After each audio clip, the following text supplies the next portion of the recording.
Each morning the water sang before the birds. It was the first sound she heard. Before the crickets ceased, before the cocks declared their kingdom, before her eyes adjusted to the night's leftover dark, she heard it.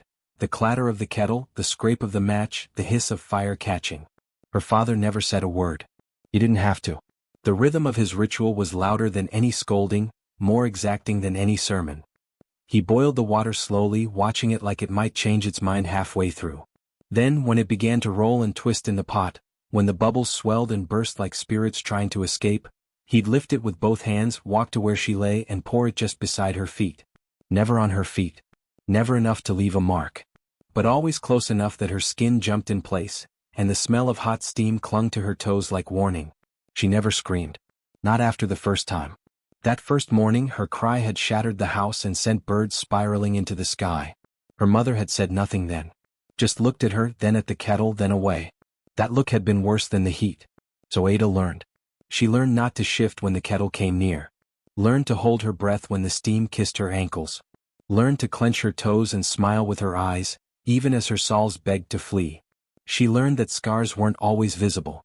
Sometimes the burn happened inside the bones where no one could point and say, "Here. This is where it hurt." It wasn't punishment. Not exactly. Her father never called it that. He didn't curse. He didn't beat. He didn't shout. He didn't even touch her. His hands only held the kettle. And somehow that was worse. It made her wonder what would happen if he ever did touch her. Would he scald her on purpose, or would he forget how to be gentle? Her mother moved like silence stitched into cloth. She never interfered. When the boiling began, she swept the floor or stirred a pot of dry beans. When Ada flinched, her mother blinked. When Ada sat still like a rock pretending not to be a girl, her mother looked through her like a ghost already passed. It was hard to know what that woman thought.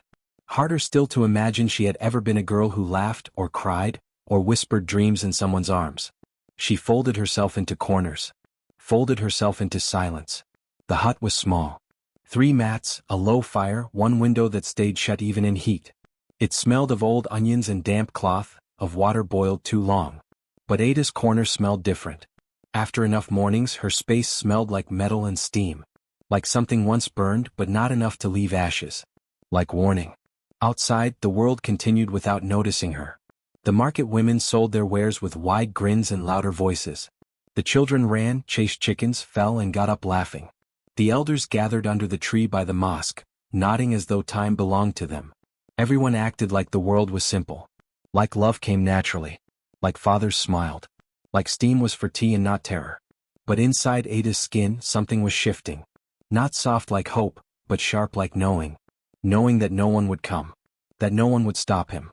That the house was a sealed mouth, and her body was the tongue pressed against its silence. There were days when she thought it might stop. Once her father got sick and the kettle sat cold for a whole week. She almost forgot the shape of dread. She let her feet stretch free in sleep. But the fever broke and so did her peace. On the 8th day the kettle sang louder than ever. And this time he poured closer, so close the steam blistered the air beside her big toe. She didn't move. Not even an inch. But her heart kicked her ribs so hard she thought they'd snap. In the market she watched a boy drag a goat that didn't want to follow. The boy shouted, tugged, then paused and offered a leaf. The goat sniffed, then walked beside him. Ada wanted to be that leaf. Something that made others gentle. Something that bought her time. But she was nothing so useful. At school the other girls didn't ask her to play. Not because she was cruel or ugly or poor. But because she didn't smell like joy. Children know when someone carries a silence too big for their age. They can smell sorrow even if they don't have the words for it. Ada walked through the playground like mist. No one stopped her. No one pushed. But no one pulled her in either. Sometimes her father would forget the kettle. Not often, maybe once a month. On those days the air in the house tasted different. She'd watch him instead of watching the kettle. Watch his hands shake as he held his mug. Watch his eyes flicker toward her, then away. She wondered if he knew what he was doing. If he knew she feared the pot more than the fire. Or if he thought he was teaching her something. Teaching her strength. Teaching her to sit still. To be a woman. To accept fear without flinching. Her mother grew quieter with each passing month. She used to hum long ago. Ada remembered it faintly like a song in another language. A tune about rivers or gods or seeds. But now even that was gone. Her mouth pressed tight like a locked box. And Ada knew, if she ever found the key to that box the sound would be a scream. One night the rain came heavy. Thunder pounded the hut. The window creaked. The fire sputtered out. The kettle was empty. Her father sat with his arms folded. Her mother swept the floor over and over though it was already clean. Ada stood. She walked barefoot to the kettle. Lifted it. Felt its cool weight. "What are you doing?" her father asked. His voice startled her. He hadn't spoken to her in weeks. Maybe months. "I want to know what you feel," she said. He blinked as if her words had peeled something off his skin. She walked past him, slow and certain, and placed the kettle back on the hearth. "It's just water," he said, almost whispering. "It never touched you." "But it saw me," she replied. "And so did you." That night, she dreamed her feet were made of fire, and she walked through the house without sound. The steam bowed before her. The kettle cracked open like a mouth that had held back too long. When she woke, the kettle was already boiling. Her father stood over it, silent. But she stood too. She didn't wait. She stepped forward, right to the edge of the danger. He hesitated. She held her eyes steady on his. The pot trembled in his grip. He turned away. The water poured, but this time into the sand outside. No steam. No scream. Just silence. Ada turned back to her mat, her bare feet steady on the earth. The house still smelled of old smoke and fear, but something had shifted. Not outside. Not around her. But inside her bones. She had held her ground. And the water had missed her by more than inches this time. The next morning she woke before the kettle. The sky was still dark, but the air felt thinner. The birds hadn't begun. The window stayed shut. Her father snored. She walked to the kettle, poured the leftover water out, and filled it with cold. Then she lit the match. Not for fear. Not for silence. Just for tea. She learned quickly that footsteps had consequences. At first she didn't understand. She was 5 when she walked across the wooden floor too quickly, chasing a paper butterfly her brother had folded for her. The laughter died on her lips when the door creaked open. Her father didn't say a word. He never did. He just looked down at her feet, then turned to the stove. The sound of water heating became a drumbeat in her ears, loud enough to drown everything else. He didn't pour it that time. Just let the pot bubble, whistling like it was warning her. She understood. She never ran across the room again. After that she began to study the floor. She mapped every board that creaked, every tile that betrayed sound. She walked with her toes before her heels like a cat, like a whisper. It wasn't walking anymore. It was vanishing. She moved through the house like wind, present but impossible to hold. Her siblings didn't live like this. They were born with noise in their bones. Her brothers jumped from the benches, slammed doors for sport. Her sisters danced in the kitchen with clanging pans and bare heels slapping the tile. No one stopped them. No one boiled water for them. They weren't chosen for silence. She wasn't jealous. Jealousy was too loud. Instead, she folded herself inward. She sat still. If she slept, she barely turned. Her blanket became a trap she dared not disturb. Once, a mosquito bit her lip in the night, and the blood trickled down her chin. She let it. Better to be bitten than to swat and wake the sleeping heat. Her body forgot how to take up space. Even when she walked to the market with her mother, she tucked her elbows close, moved only when told. If she brushed against someone in the crowd, she whispered, "Sorry," even when it wasn't her fault. Sometimes people didn't hear her. Sometimes people looked right through her. She didn't mind. Being unseen was safer. Once at school, a teacher told her she moved like a ghost. The class laughed. But the teacher wasn't mocking her, just observing, as if noting a scientific fact. That made it worse. The girl realized she was no longer pretending to vanish. She had become something not quite alive in other people's eyes. And ghosts don't get rescued. At home, the silence thickened. Her father's movements were like thunder that never struck.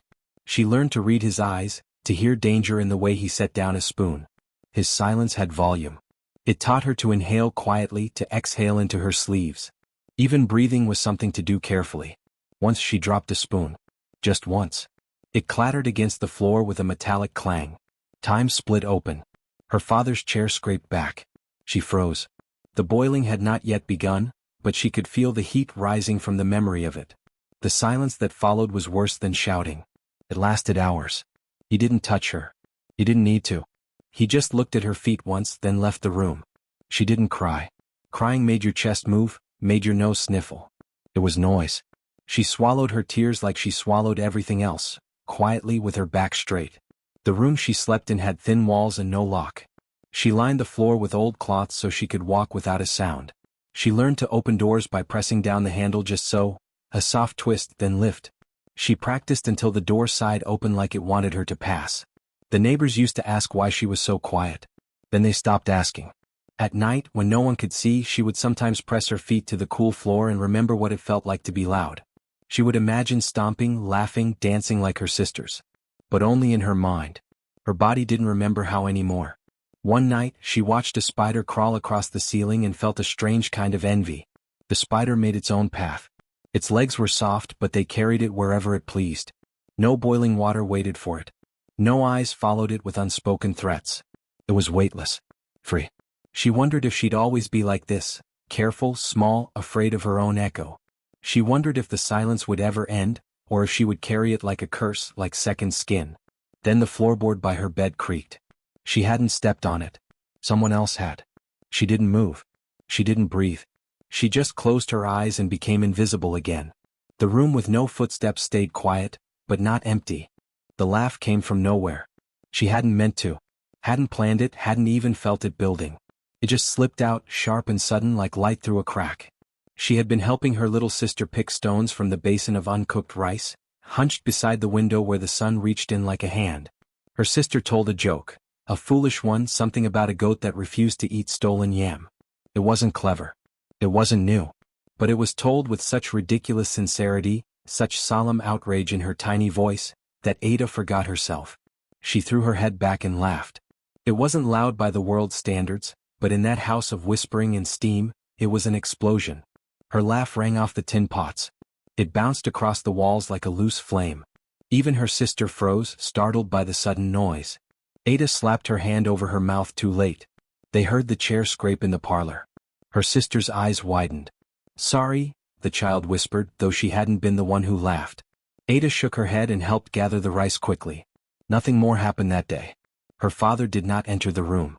He did not scold or beat her. In fact, he didn't even look at her during the evening meal. But she noticed that the kettle was left on the fire for longer than usual. No one was thirsty. No one drank.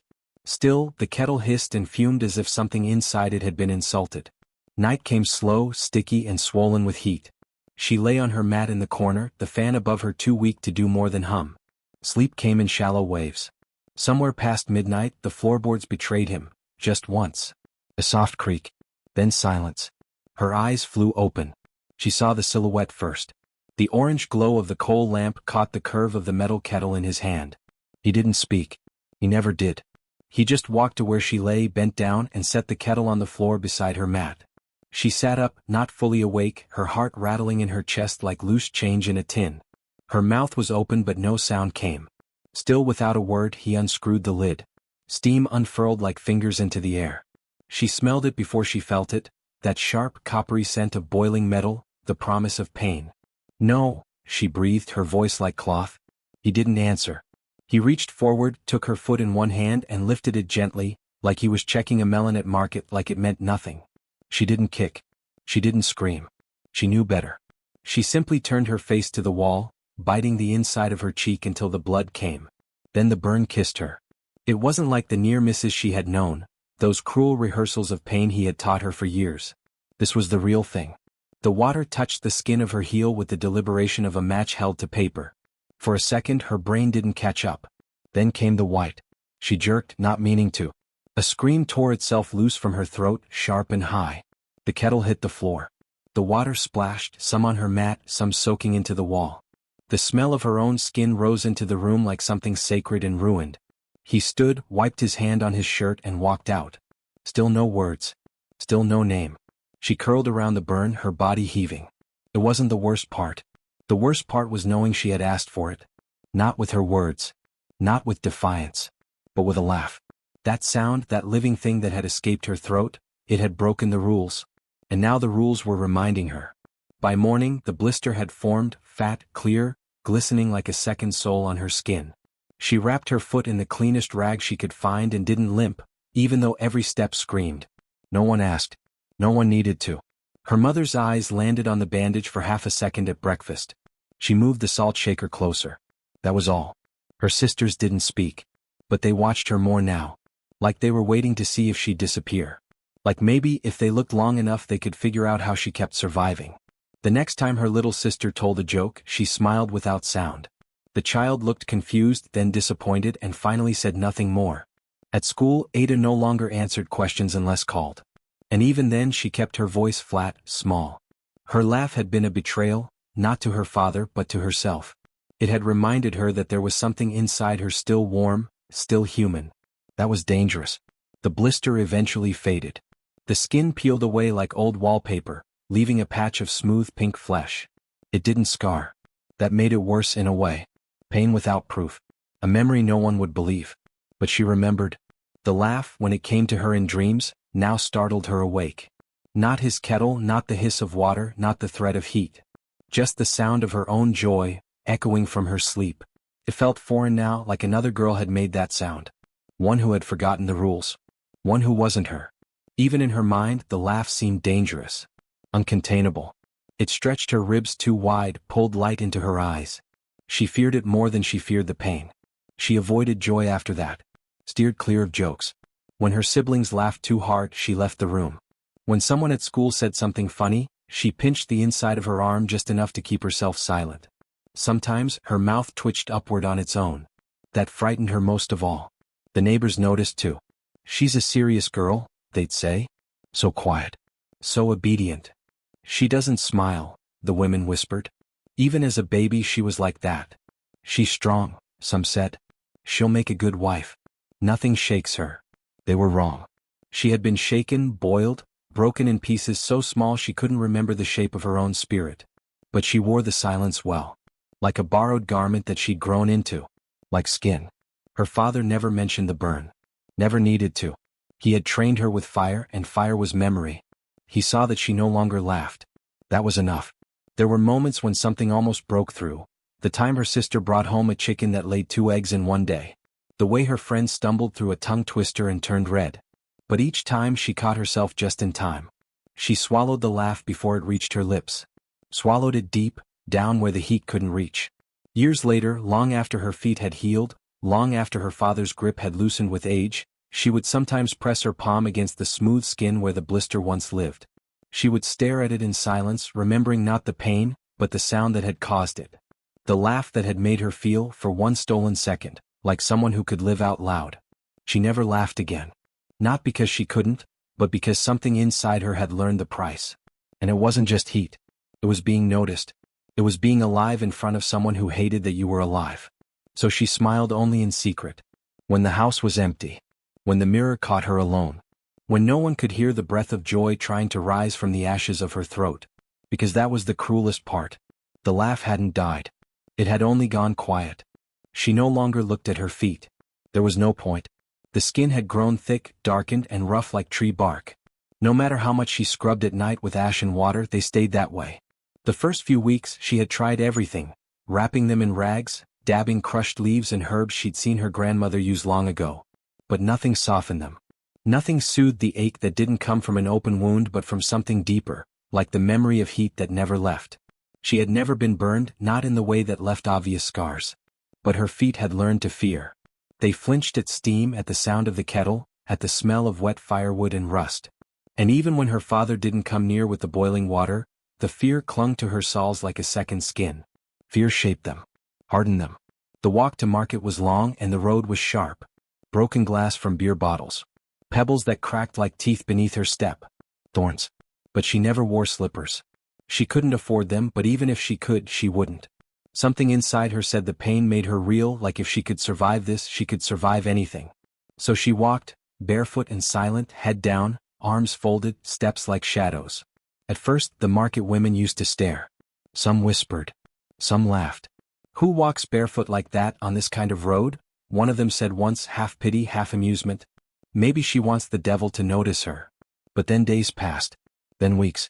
And the stares stopped. They got used to the girl with feet like burnt yam skin, who never spoke, never begged, never smiled. One morning a neighbor stopped her. The woman had been squatting by her stall, plucking beans, her fingers quick and practiced. She looked up and squinted. "You," she said. "Child." Ada paused. The woman pointed to her feet. "Do they not hurt?" Ada shook her head. The woman tilted her head. "They should. The road burns." Ada blinked, unsure if she was meant to answer. The woman smiled strangely. You walk like someone with fire beneath you. Not around you. Beneath. Like something's chasing you up from the ground. Ada didn't reply. She didn't know how to explain that it wasn't fire beneath her, it was fire inside her. Coiled in the soles of her feet, curled up behind her ribs, pulsing behind her eyes. It didn't burn hot anymore. It had learned patience. At home, her mother had stopped trying to stop anything.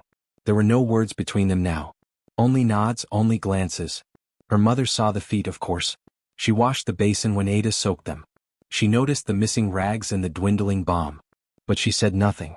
And Ada preferred it that way. Because if her mother ever spoke, truly spoke, then it would all be real.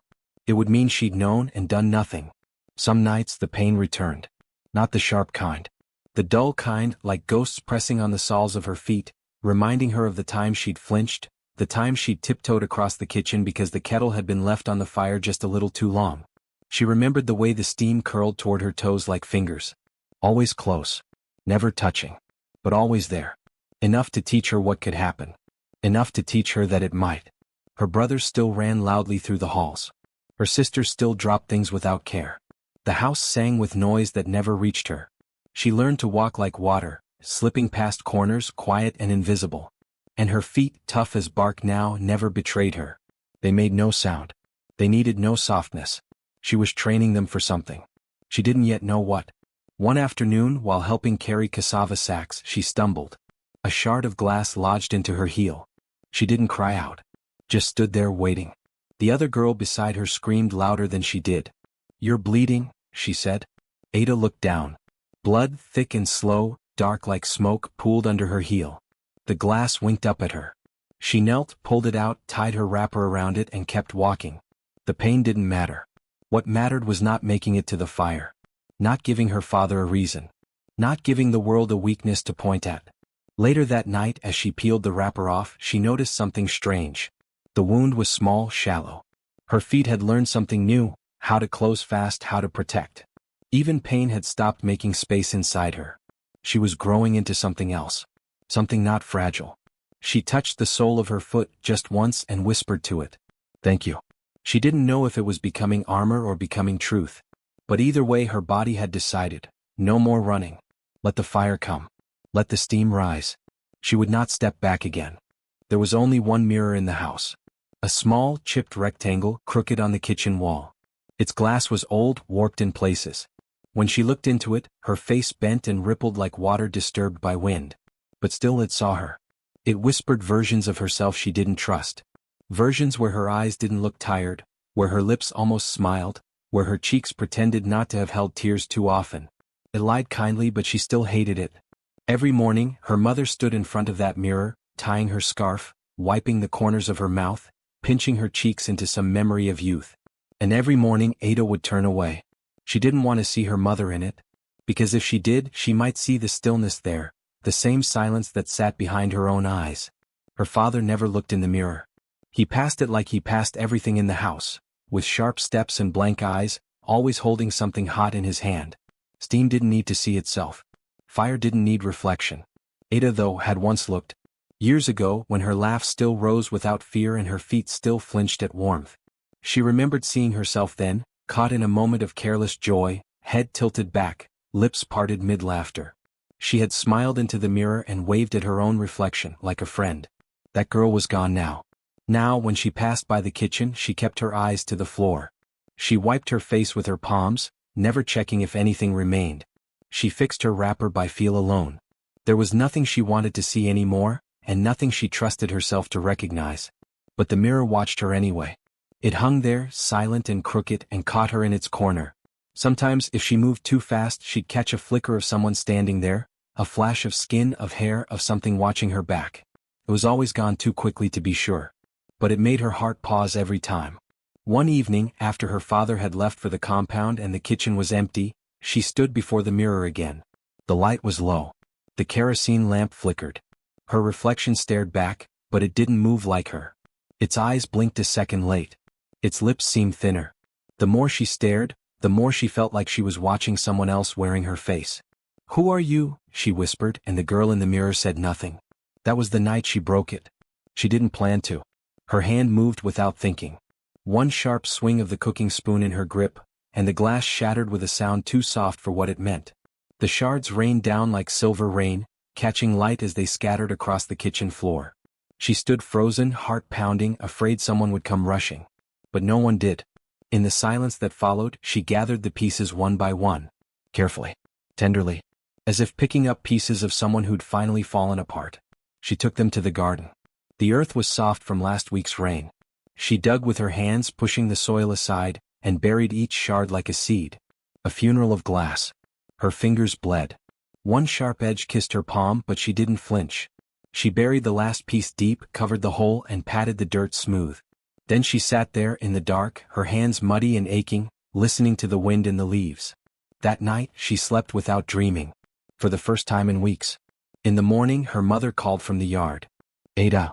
She stepped outside, rubbing her eyes. Come and look, her mother said, standing near the garden. The tomatoes. They had sprouted. Too early. Tiny green shoots, dotting the soil like fingers reaching up from a secret. She knelt beside them. The ground still looked disturbed, but something had already begun to grow. Her mother smiled faintly. This is good luck. Ada said nothing. She touched one sprout, soft and trembling with new life. Maybe something always grew when a lie was buried deep enough. That evening, she stood in front of the blank space where the mirror had once hung. The wall looked oddly naked, like a wound missing its scab. She didn't feel guilt. Only relief. There was no reflection waiting to trap her in someone else's version of herself. Later she found a small shard she'd missed. It had rolled under the stove, catching dust and soot. She picked it up. It was no bigger than her thumb, curved slightly. When she looked into it, only one eye stared back, hers. Real, tired, unblinking. She walked to the garden and pressed the shard deep into the soil beside the tallest sprout. The river was low that day, glinting under the sun like a snake dragging its belly across hot sand. The dry season had stripped the banks, leaving cracked mud and wide stone teeth exposed, and Ada sat among them, her legs submerged up to the knee. She had walked barefoot as usual, the soles of her feet tougher than bark, though split now in places, red beneath brown, raw but refusing to bleed. She was used to the ache. It had become part of her gait, like her shadow, like her silence. She had come here alone. Not because it was safe, but because it was the only place where the house couldn't follow her. The walls back home had mouths. Not to speak, but to scream, to hiss, to carry the sound of kettles being lifted in the early hours, water bubbling long before any cooking was needed. The scalding was never direct. It was always near. Threat, not punishment. But she had learned that the threat could blister more deeply than fire ever could. Her feet dipped beneath the lazy swirl of current, and she let her fingers trace idle lines on the surface. Somewhere upstream, women were washing clothes, laughing sharply like cracked glass. She stayed out of sight. Her silence had learned to stretch, to bend around people and vanish. Even here, where frogs croaked and dragonflies hovered like floating needles, Ada barely breathed. That was when she heard it. The humming. It was soft. Off-key. She turned her head, slow and cautious, expecting one of the washerwomen, or perhaps a child playing along the edge. But it wasn't a child. It wasn't anyone she recognized. The woman stood under a crooked tree, not quite old, not quite young. Her wrapper was faded blue, patched in places, her hair hidden beneath a scarf the color of riverweed.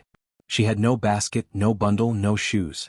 She walked across the stony ground as though it were moss, feet bare, steps sure. And still she hummed. The tune bent around the riverbank like smoke around a bend. Ada felt a strange stillness rise in her chest. Not fear. Not quite. Something quieter. Like memory wearing a new face. The woman came closer. She did not ask if Ada was hurt. She did not ask why Ada sat alone. She did not introduce herself. She only knelt. And when her knees touched the soil, the humming stopped. Her eyes were steady and strange, not sharp like her stepmother's, not dry like her mother's, but full of something Ada couldn't name. The woman looked down at Ada's feet. Your soles, she said, her voice dry as papyrus, have learned to carry heat without spilling. Ada blinked. She didn't speak. I've seen those feet before, the woman murmured, almost to herself. A long time ago. On a girl with hair like yours. She used to dance near this river. Ada frowned. She didn't remember ever dancing. The woman reached into the fold of her wrapper and pulled out a cloth bundle. Inside, a gourd sealed with beeswax, a wooden comb worn smooth with use, and a small carved figure no taller than a thumb. She placed the bundle on the stone between them, careful not to touch Ada yet. Your feet remember more than your mouth does, the woman said. That's why they've stayed whole. Ada swallowed. Do I know you?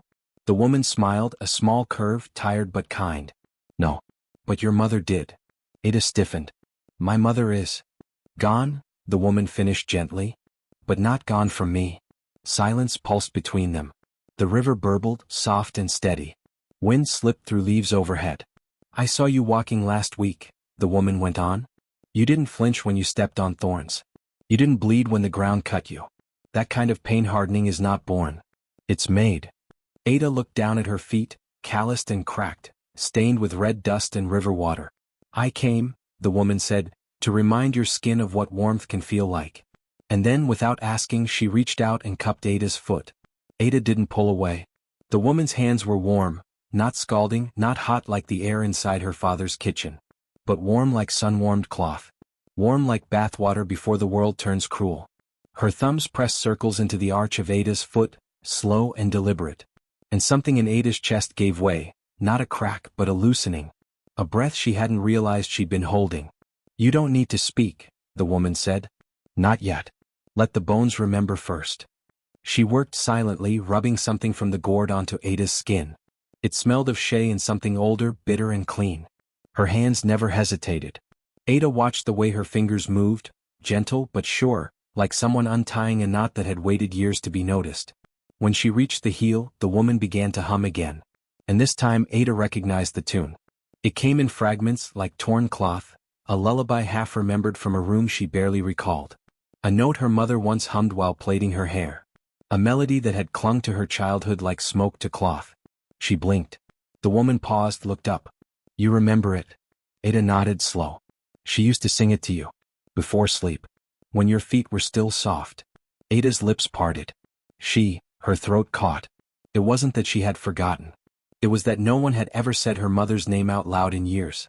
She named you after her own grandmother, the woman said. You were meant to carry more than silence. Ada felt her throat burn. But not with tears. With something rising, something heavier than sorrow, something that tasted like salt and song. The woman reached into her bundle again and held out the carved figure. Take it. Ada did. It was smooth, heavy for its size. A woman with flame-shaped feet and a crown of thorns around her head. She walks barefoot, the woman said, so she knows where not to step. Ada looked down at her own feet. The skin had darkened from sun and river. But now it looked different. Not healed, no. But seen. Who are you? She asked. The woman stood. No one who needs a name today. She gathered her cloth bundle, then paused. But if you ever find the path through the hills, the one with the stones that hum when it rains, follow it. Ada stood too, the figure still clutched in her palm. The woman stepped into the river, not flinching as the current rose to her knees. Remember, care that expects nothing is older than cruelty. Ada wanted to ask more. Wanted to follow. But something told her not to. Some knowledge in her bones, deeper than instruction, said, this meeting was not to be chased. It had already been waited for. And so she stood still as the river carried the woman away, humming again, softer now. The figure in her hand pulsed with the warmth of a life held not in fire, but in touch. When she walked home, the stones still bit her soles. But they didn't cut the same. Her steps left marks now, not of pain but of presence. And when her father lifted the kettle the next morning, the water hissed louder than usual, as if warning him she no longer walked alone. The morning came heavy with silence. The kind that clung to walls like smoke, thick and waiting. She was sweeping the corner near the stove when her father entered, the kettle already in his hand. There was no sound between them, no eye contact, just the slow ceremony of threat. Fire, water, metal. He lit the stove with the same methodical gestures he always used, but something about the rhythm was different today. Maybe it was fatigue or boredom or cruelty dressed as accident. Maybe it was the way the flame caught faster than usual, leaping high as though eager to witness something. The kettle began to hum. She didn't move. She stood by the wall, barefoot, waiting for the water to boil. Waiting for the usual ritual, the pouring just near her, the hiss of near miss, the red rising in her skin like a tide that always stopped short. But today her father did not pause. His arm did not hesitate. The boiling water caught her foot clean, a wide splash, direct, unforgiving. Still she did not scream. There was only a sharp intake of breath, one that stopped in her throat like a bird refusing to fly. Her entire body stiffened. Her face blanked out like a candle snuffed. The pain rushed up, hot and loud, but she clenched it behind her teeth. It was not silence born from strength. It was silence carved from survival, the kind that grows teeth and digs its claws into the inside of your mouth. And then it happened. The blister bloomed almost immediately, pink and wet, a bubble of pain trapped beneath her skin. It swelled until it could hold no more. Then it burst. The sound it made was soft, but unnatural, like a sob translated through flesh.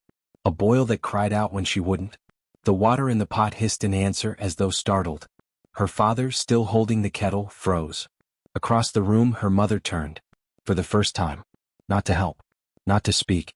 But her eyes met her daughter's and something faltered. Her mother's hand twitched toward her own mouth, a gesture of reflex or regret, but it stopped mid-air. And that unfinished motion spoke louder than anything she'd ever said. For a moment, it looked like the mother might crumble into dust. But then she blinked, looked away and returned to cutting okra, slice after slice after slice, faster than necessary. The air shifted. A foul, invisible tension filled the kitchen, thick like overcooked oil. The smell of burn. The memory of scream that never came. The girl backed away slowly, her foot leaking pain with every step. But still she said nothing. No accusation. No plea. Just that stubborn, terrible silence. Her father placed the kettle down as if it had betrayed him. He did not apologize. He did not check if she was okay. He only wiped his hands on a towel and stepped outside, leaving behind steam and something darker. Something rotting. It began with the flies. Just 2 at first circling the stove. Then 5. Then a small cloud of them above the trash bin, buzzing without rhythm. The next morning the bread turned green before noon. The next week the ceiling began to peel near the fireplace. When guests came they complained of a strange smell in the house.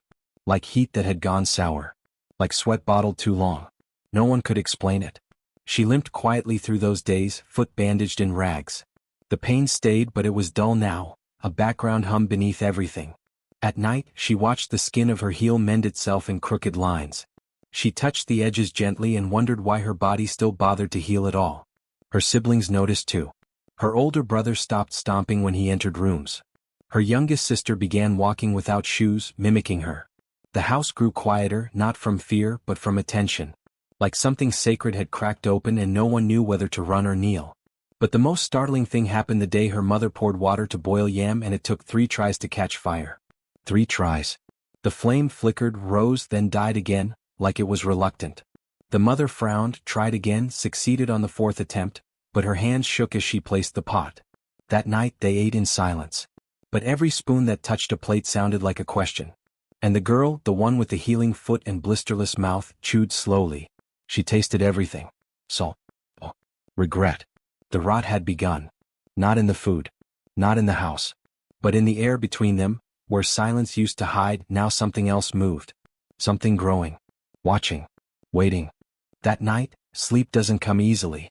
Her body twitches from the phantom memory of pain, the foot still remembering what her mouth refused to say. She wraps herself tighter in the thin cloth she sleeps under, the corner of the mat curling beneath her like a question left unanswered. Somewhere in the walls, rats rustle. Outside, the leaves shift under something that does not bother to hide its footsteps. But eventually, exhaustion wins. And when she dreams, it is not like other nights. There are no shadows. No kettles. No voice calling her name like a threat. In this dream she is alone but not afraid. The world is dark, not with fear but with silence. And ahead of her, fire. A long trail of glowing embers, coals breathing in red and orange, stretching like a road meant only for her. She knows what it is. She should turn away. But instead she steps forward. Barefoot. Her foot meets the first ember and nothing. No sting. No sear. The heat parts like cloth before her. The flames curve away, swaying gently like reeds in a river, giving her space to pass. They do not hiss at her. They bow.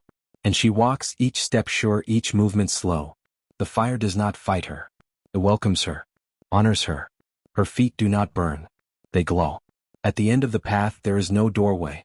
No reward. Only silence. And the feeling that something inside her has been unchained. When she wakes she does not know what time it is. The sky outside is a deep pre-dawn gray, the kind of color that doesn't belong to any hour. She sits up slowly, her body stiff from how tightly she curled. But when she pulls the rag from her foot, her breath catches. The burn is gone. Not faded. Not scabbed or scarring or pink with healing. Gone. Her foot is smooth, impossibly so. As if the skin there had been scrubbed new, erased of history. Even the toughened lines, the quiet calluses of old pain, are no longer there. Her toes flex with ease. Her heels soft like it belonged to someone who had never walked a day in her life. She touches it again and again. No sting. No tenderness.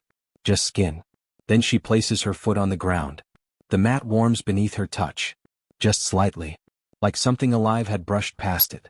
She stands testing her balance. Walks one step. Two.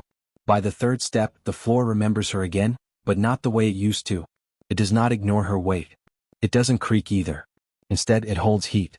Every place she steps feels a degree warmer, as if her presence leaves something behind. Not fire. Not flame. But warmth. Real and lingering. She pads quietly across the room, careful not to wake anyone. With each movement, the feeling grows, not pain, not discomfort, but a quiet confidence in her steps. As if the dream has followed her back. As if the fire was not a symbol but a gift. She walks outside into the yard. The night air wraps around her like a second skin. The sky is still low, waiting for morning, but the earth under her feet feels familiar now in a way it never did before. She walks to the same place where her father pours out the slop water each morning, where her siblings drag their feet half awake, where her blood has once touched stone. She presses her foot into the dirt. Lingers. When she lifts it, she expects nothing. But there it is, a print steaming gently, outlined by heat. A footprint that glows for a few seconds before fading, not smoking but warm like the memory of fire. She doesn't smile. She doesn't cry. But something inside her finally exhales. The chickens rustle nearby, restless in their coop. The trees don't move. The sky watches her, quiet and wide. And for the first time in her life she feels her own weight, not like a burden but like proof. She leaves another print and another, walking in slow circles until the warmth trails behind her like a path only she can see. She crouches and presses her palm to the ground. The warmth is real. It accepts her. She stands taller than before when she returns inside. When she lies back down, she pulls the cloth over herself again, not to hide but to rest. In the corner of the room, the mat she first stepped on still carries the shape of her foot. It doesn't burn. But it does not forget. The next morning, the sky holds an odd stillness. No wind. No birdsong. Just the hush that comes before something unexplainable. She wakes before the others, not from fear, but from a quiet pulse under her skin, like the earth itself is breathing through her soles. Her body feels heavy but not tired. Grounded. Her footsteps hum. She moves slowly through the house, passing her siblings curled on their mats. One stirs as she walks by but doesn't open their eyes. Even in sleep, something has shifted. They sense it too. In the kitchen, her father is already crouched by the hearth. The kettle sits there, black and dented, same as ever. Its spout points toward the window like it always does. A rusted lid. A coiled handle wrapped in old cloth. He is setting the fire as usual, with kindling he's gathered, dry and tight. She watches from the doorway. He strikes the match. The flame catches. The wood hisses and curls in on itself as it burns. The fire roars to life, heat pushing against his face. He places the kettle over it with the same sharp motion he's used all her life. Water sloshes inside. He squints at the flame, adjusts a log. Then he waits. 5 minutes. The fire crackles beautifully. Strong. Fierce. But the kettle is still. No steam. 10 minutes. He leans forward, brows beginning to knit. The sides of the pot stay black, but there's no sweat on the lid, no trembling in the handle.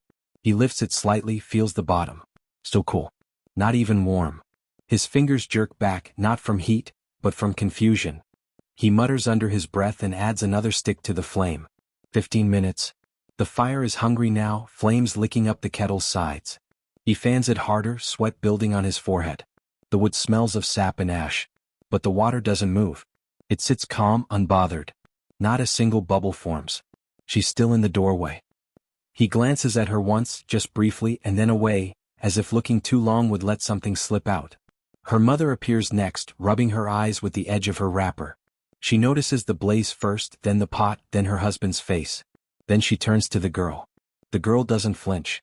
"It's not boiling?" her mother asks too casually. Her father grunts. Something's wrong with the kettle. "It was fine yesterday." He doesn't respond. Another minute passes. Then another. The fire burns higher. It's not dying. If anything, it's louder now, as if trying to shout the water into obedience. But the kettle won't yield. Her mother's eyes linger longer than they ever have before. Not with suspicion, not even with fear, but with recognition. As if, for the first time, she's seeing the outline of someone else inside her daughter. Not a girl. Not a servant. Something else. Something quiet and watching and old. The siblings wake one by one. They come rubbing their faces, yawning, mumbling questions. But they all grow silent when they see the hearth. The room is warm, hot even, and yet the morning ritual, that bubbling hiss of boiling water, is missing. The youngest asks, "Why isn't it making noise?" No one answers. The girl walks forward.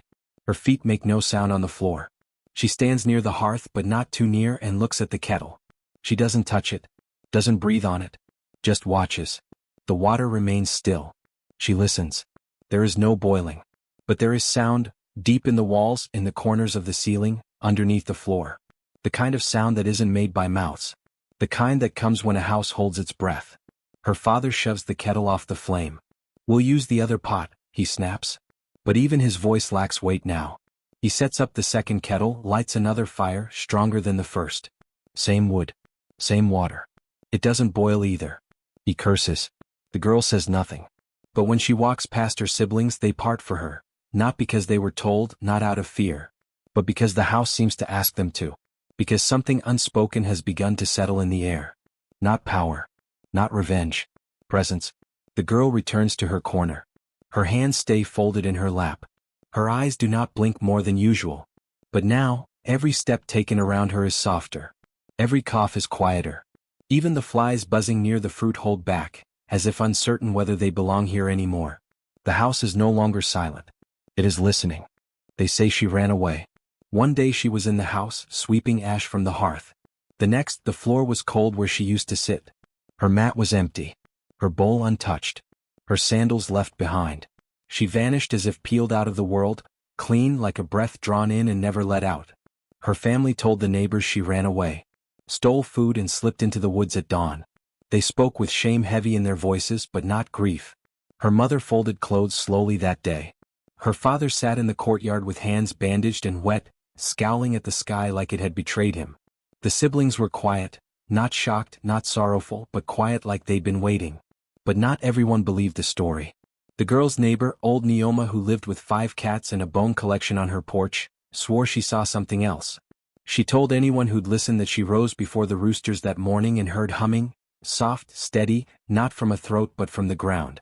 When she peered through the crack in her hut's wooden wall, she swore she saw the girl walking barefoot into the forest, wrapped in firelight, though no fire was lit. She didn't run, Leone insisted. She was called. Others tell different stories. One boy said he saw trees lean. Not bend from wind, but lean as if bowing, as if listening. He said the bark peeled back to let her through, the roots parted to open a path. His mother slapped him for speaking such madness, but the next day the leaves outside their home curled inward and hissed when touched. A hunter swore he found her footprints miles deep in the woods days later, still warm in the mud. When he knelt to study them, steam rose from the earth. His boots scalded through the soles and he left with blistered toes. But the strangest stories, the ones whispered low after dark, came from her own house. Her father began to wear gloves inside. Thick cloth wrapped around his fingers even when he wasn't cooking. No one asked why, until one night, drunk on palm wine, he confessed to a traveler that every time he touched water, even cold water, his hands blistered. That the rivers near his farm boiled when he fetched from them. That his dreams were filled with the sound of kettles hissing, kettles that never stopped, even when broken. The traveler left that same night. No one saw him again. Some say the mother went mad. That she spoke to empty corners. That she left a bowl of food out each evening by the garden where the tomatoes bloomed too early. That she whispered apologies to a scorched patch of earth behind the kitchen and sobbed when the winds blew too warm. But the village knew better than to ask too many questions. Instead they remembered. They remembered the day the water stopped boiling for the man who had once poured scalding liquid over his daughter's feet like it was a chore. They remembered the flies vanishing from her room.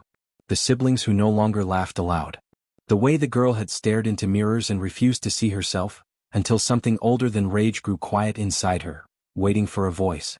Now each summer when the sun hangs low and angry in the sky, when pots boil too fast and kettles hiss before heat touches them, the children remember her.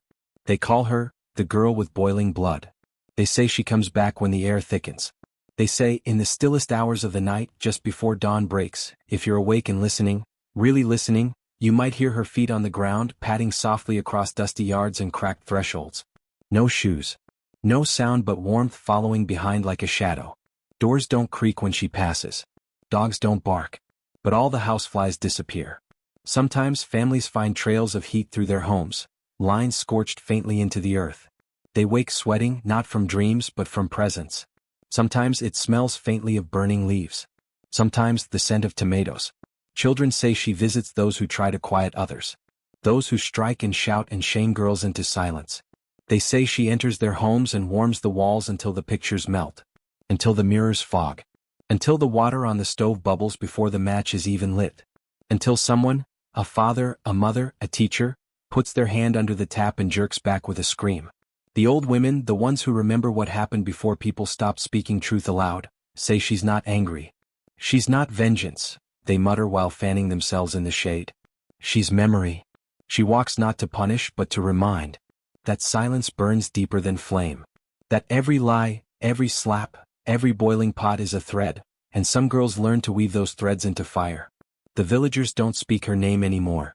It's not forbidden, just forgotten in the way a forest forgets paths that are no longer walked. But in the heat of summer, when kettles hiss without warning and sandals warp by the doorstep, even the proudest homes leave bowls of cool water at the edge of their compounds. Not offerings but invitations. Invitations for her to come, drink, rest. To walk through the night without needing to burn. But still she walks. They say her feet leave no blisters now. They say she doesn't stop walking. Because somewhere, always, there is another silence waiting to break.